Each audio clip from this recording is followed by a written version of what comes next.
Hey guys, Worst Duelist here. So I actually have Allie doing a profile today. She got second place at an ultimate battle and she played Giblet. So I'm just going to basically let her do most of the talking here because it is her deck. I helped build it though, so I'll offer some input where needed, but I'll kind of just let her go over the leader and the cards and stuff. So whenever you're ready, you can go.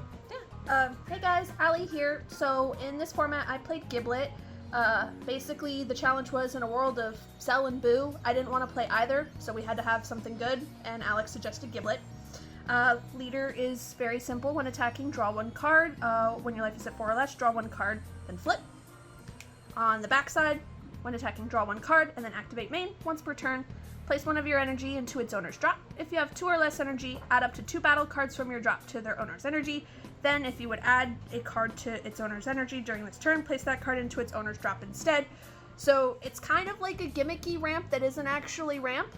Yeah, it's like you get to ramp back to 2, but then you can't ramp back any other cards. It's very, honestly, if she plays Masters with me some too, it's a lot like a Masters deck.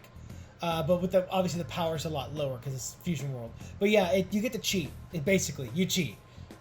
One thing that you do want to be mindful of when you're going up against your Giblet opponents, it's very explicit that it says battle cards, so they cannot put extras into their energy. Yeah, so most people know that because the leader's older now, but still you can, I mean, you don't want to get scummed, right? Because someone might try to get one over on you. So going into the deck, for 1 cost, we have 4 of the 1 cost Gohan. Look at 3 cards from the top of the deck, then reveal up to 1 card with a cost of 5 or less in Saiyan and its special traits, and add it to your hand. There are quite a few really good cards in the deck that we'll get to later that have Saiyan and their special traits. Particularly, I use this a lot to grab Raditz because he's kind of busted. Yeah, also this adds instant Kamehameha. Oh, that's also busted too. It adds all of your extras. Yeah, every extra, you're right. It adds all of them. Which is kind of was the main thing that you get to add the extra cards. So, but yeah, for that. My personal favorite card in the deck, 4 Raditz. It's a 1 cost. On play, if your leader is Giblet, you can add 1 card from your life to your hand, so he's a Self-Awakener, which is really helpful since this is an aggro deck and you want to awaken pretty quickly. And then activate main. Once per turn, place 1 of your energy into the drop, and then this battle card gets plus 15 power. So you get to swing 20 for 1 energy, and popping an energy, which helps set up leader skill. Yeah. And also helps set up all of your cards that require you to have less energy than your opponent, which is It's good. Obnoxious. Yeah, it's really good, so. Alex hates this card. I do hate this card. And then 4 Murray, Self-Awakener, blocker, mandatory life take. Not much else to talk about. Not much else to say. It's kind of a green staple at this point. It's a green staple. I played this when I played Namek, and it's really funny when you go for game with this card, which you can do fairly easily. She has done that before. She does attack her game with Murray. So that's it for the 1 cost. 2 hit. On play, add 1 card from your life to your hand, so he's a Self-Awakener. This card's really good because when attacking, if you have less energy than your opponent, which is pretty easy to set up, you can choose all battle cards with a cost of 1 or less in your opponent's battle area and KO them. When we first read this card, I said, oh, this will be really good into blue because they tend to have a lot of their combo on board. Blue's not really good right now, but what this is actually really good into is Cell. This can mess up their entire Cell chain, and it's really funny to see the look on your Cell opponent's face when you blow up 6 18s. That did actually happen at the Ultimate Battle. She played against a Cell player and killed 6 18s, which was dire for him. Because he spent the entire game just cantripping, and she just blew all of them up. So that was something that happened.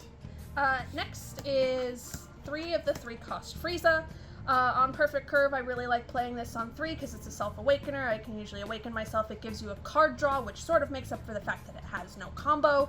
And then if you have less energy than your opponent, this actually swings 30, which is really nice because a 3-drop 30k.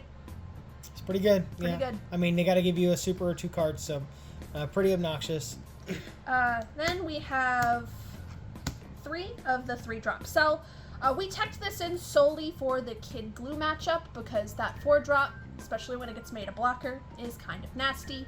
So you can... Yeah, Giblet just basically doesn't have an out to the 4-drop.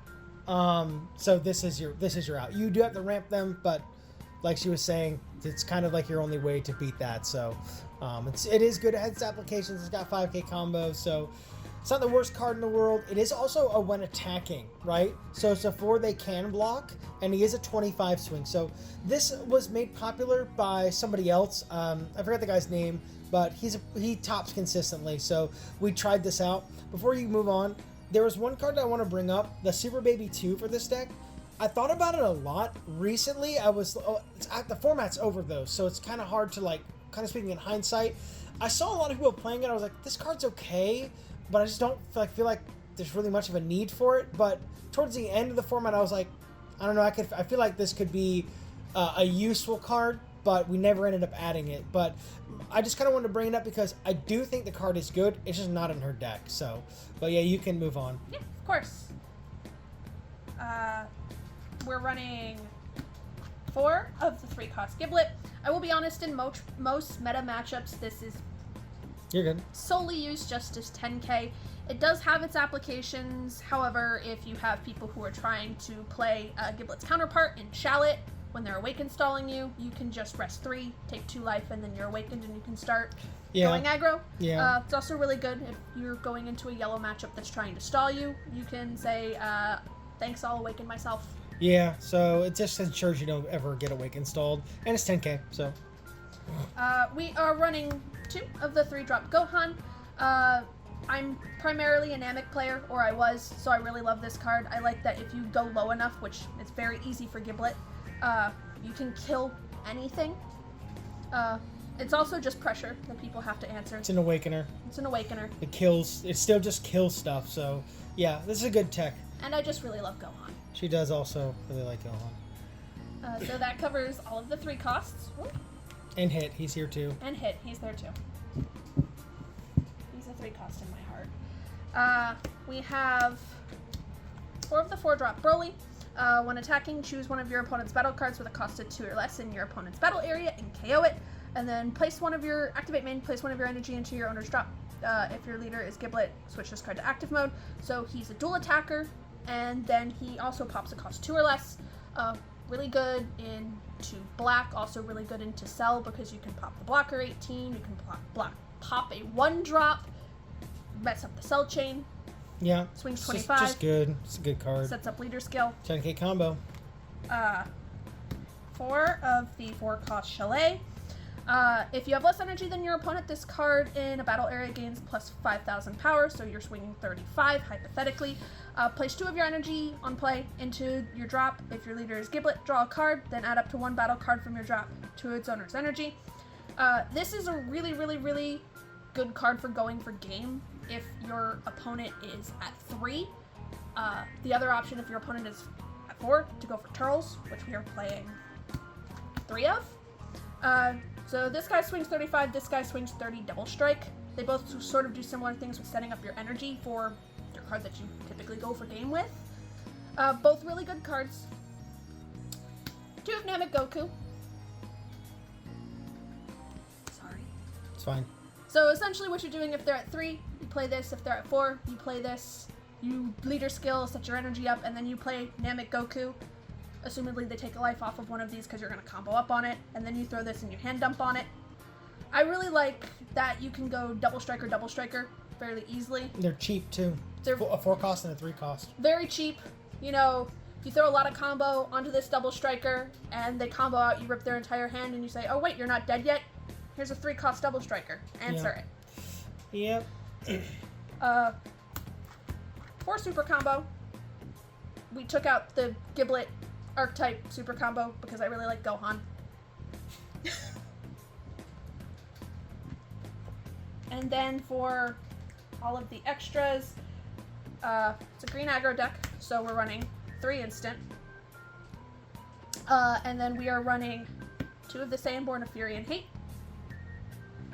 You want the pretty one on top, I know. These are really good because essentially your strategy with this deck is to be annoying.